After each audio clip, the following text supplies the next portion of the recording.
This time on Irate Garage, I'm installing a Retrosounds radio in my 1980 Cadillac Coupe de Ville.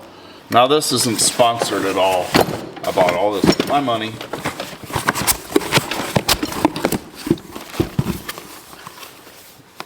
It's like a faceplate. And then this is the actual radio itself. The bag with some stuff. This bezel installs behind the dashboard. Okay. Ooh, chromies.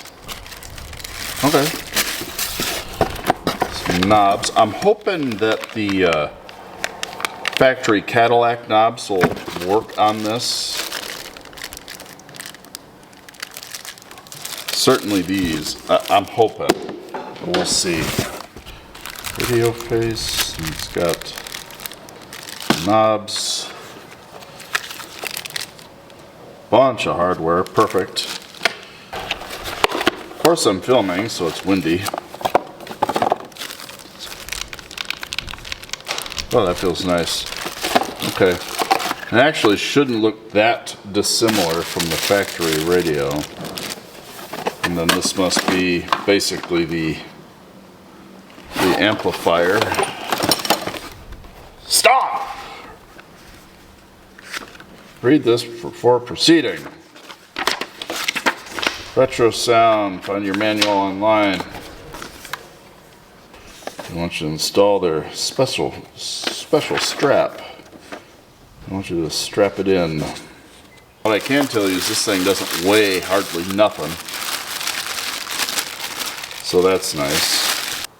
Interesting. Wiring harnesses. Couple fuses. We got what? Aux in. External mic. Yeah, nothing I'm going to use.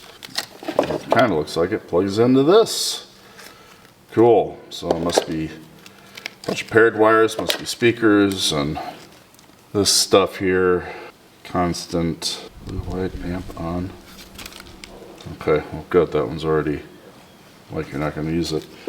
Okay, cool. And of course speakers. And then that guy. Awesome. Let's take a look at the car. Alright, so I've disconnected the battery. And I actually have the service manual here. And it has the radio and wiring diagram, which of course will be handy for figuring out the wiring and the speakers. I'm really hoping I can use these knobs on the new radio. Pull these off. It does not look like I'll be able to use these. I at least want to be able to use the ones with the wood on them. Wood. Anywho, first thing we're going to do is take these off. Next we gotta take these out. Sometimes you can just reach in with your fingers. Kind of push one side in, get the other side out. These are getting pretty rough. Let me grab a screwdriver. Oh, this whole thing is fucked up. Oh, there's a screw here and here. Apparently I didn't put those back last time. And then you gotta, there we go. I think that actually comes off, but I don't want to break anything more than I have to. Well anyway, like I said, there's two screws that are supposed to go up here, although that one doesn't even have the spot for it anymore. And that one is pretty just floppy. So it's been a long time since I've been into this stuff on this car. So it's possible that's been missing the whole time. I don't remember. I think we'll just pull these two bolts here and remove the whole unit.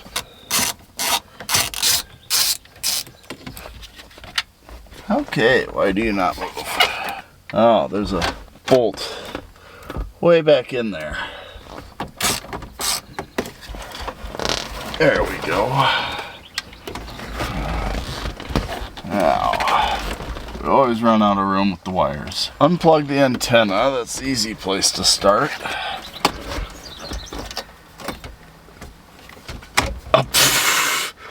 Well, that's one way of doing it, I suppose. Maybe that's why the radio never had any decent reception. There are factory plugs.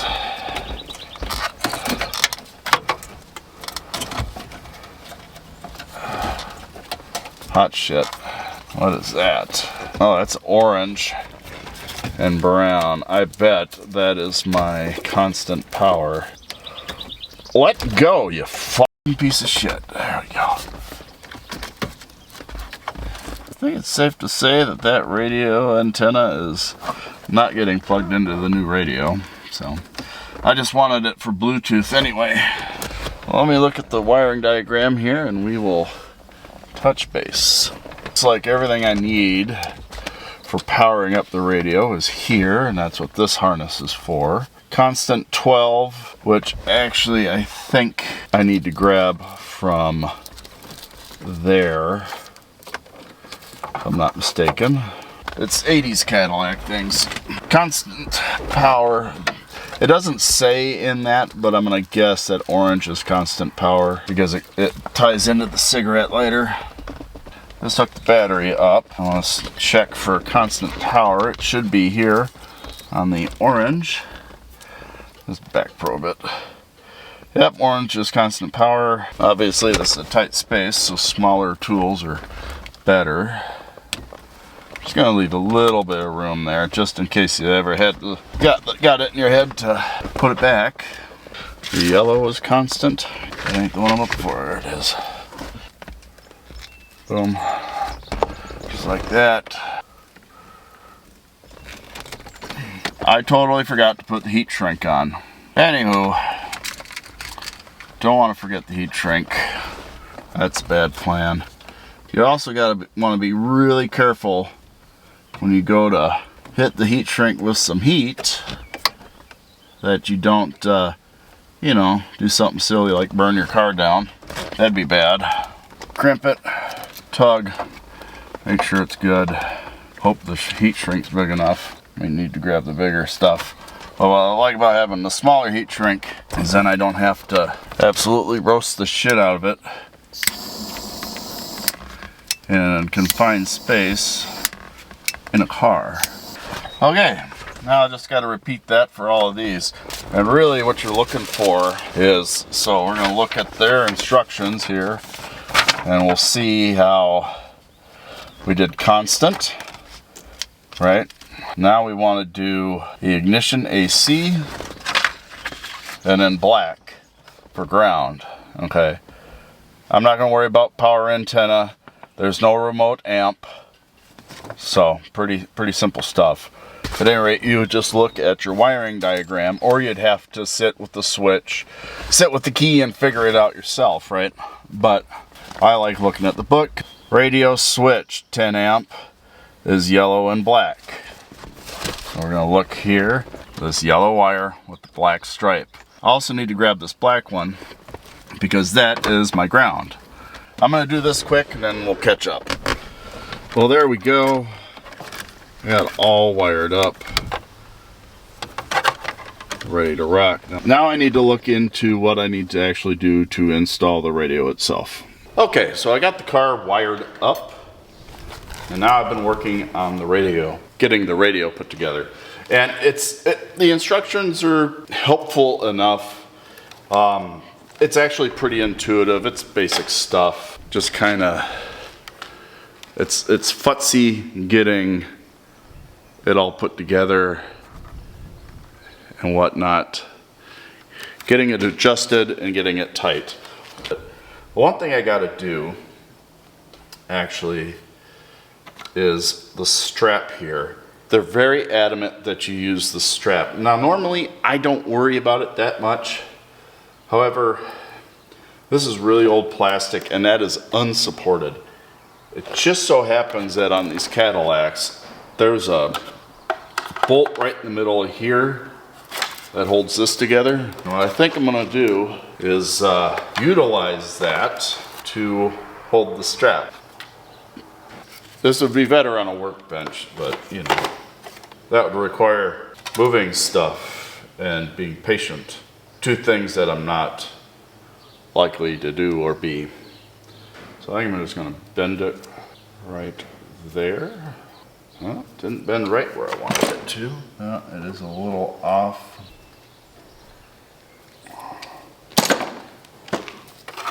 Sometimes we do it right because we do it twice. So there's that. It just so happens that that is dead center on this bezel, in which case it should be good enough. Yeah. To go. Oh, it lines up perfectly. Excellent. That lines up perfectly. That hole down there, and then that hole right there. That should be sufficient enough to take the strain off of the dials. Bend the excess around. And there we go. We have a radio on a bezel. And I use the large washers on either side there. Again, it comes with a fair amount of hardware to make this work. You just have to decide what's right for you. All right, let's see about putting this in the car. Now, one thing I was hoping to do was reuse this bracket, this bezel thing here. Now, unfortunately, it is an integral part of the radio. I thought it was its own separate deal. Alas, no. Now, if you wanted, you could probably make something. But we'll just see how this works.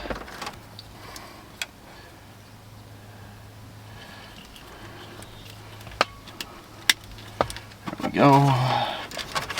Take the speaker stuff, plug that in. There we go. And plug all that into the radio.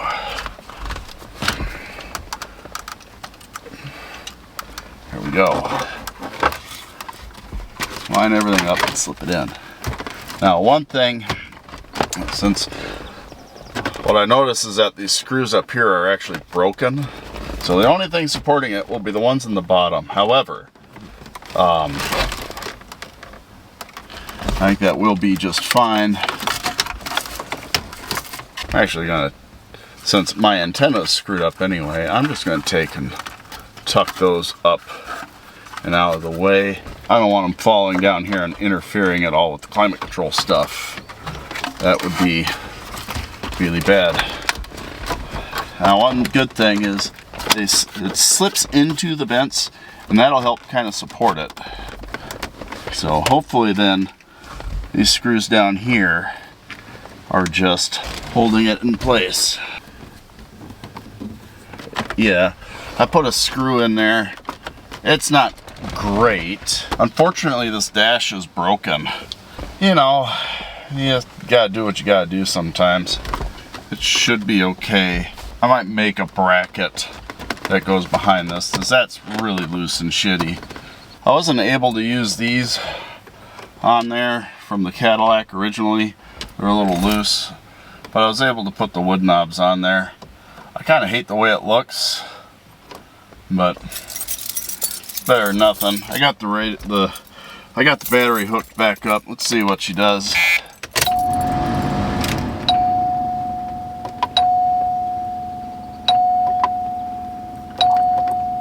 Oh, it lit up. Well, hot damn. Retrosound radio. That makes noise. Cool. Okay. Well, how do I turn the Bluetooth on? You'd think this wouldn't be such a big deal, but... goodbye. No. I'd like you to come back now. Hey, Bluetooth audio. No device. Check my phone here and see if we can't fix that. Other devices. Retrosound. Hey, there we go. Bluetooth connected. Pause. Awesome. Well, I don't want to play anything copyrighted. I got a friend's album on here. Maybe I'll play that. That should be safe enough.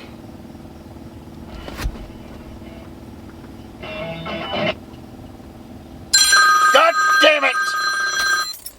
Christ! Anyway, my wife's ultimate timing kicked in again. Let's try this again. Retrosound. It takes a second to boot up. Bluetooth audio. Okay.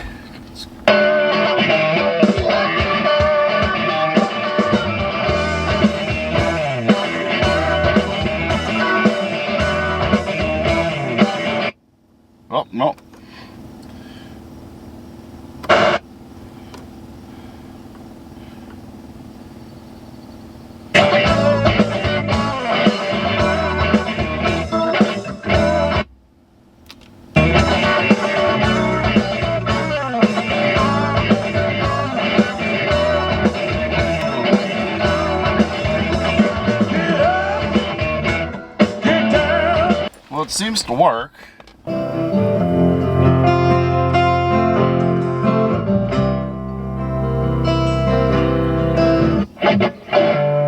Oh, okay.